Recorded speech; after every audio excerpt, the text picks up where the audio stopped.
भटाणी वेझो कोट मोहम्मद नवाज़ भुट्टो में 12 वेरियुनि जी नींगरी सां ॿिनि जवाबदार ज़्यादती करण जी कोशिश कई वई। संदसि नींगरी जे रड़ियुनि ते इलाइक़े वासियुनि बचाए वरितो। वधीक तफ़सील मालूम कयूं था।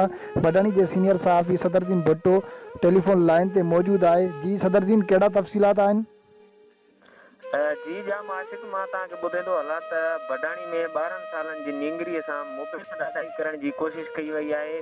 भटाणी वेझो ॻोठ मोहम्मद नवाज़ भुट्टो जे रहवासी 12 सालनि जी नींगरी अमीरा भुट्टो धी शामरात भुट्टो पंहिंजे नाने जे घर घुमण लाइ वई त जिते नींगरी दुकान तां शइ वठण लाइ वई त ॿिनि वैशी जवाबदारनि अली हसन भुट्टो ऐं जानी भुट्टो ज़बरदस्ती उताक ते खणी विया, जिते ॾाढाई करण जी कोशिश कई त नींगरी जी रड़ियुनि ते वारिस खेनि पहुची बचाए वरितो। ॿारड़ी जो पीउ शामरात जी फिरियाद ते ॿिनि जवाबदारनि अली हसन ऐं जानी भुट्टो मथां केस दाख़िल कयो वियो आहे। जॾहिं त भटाणी पुलिस जो चवणु आहे त असां हिकु जवाबदार अली हसन भुट्टो खे गिरफ़्तार करे लाकअप करे छॾियो आहे।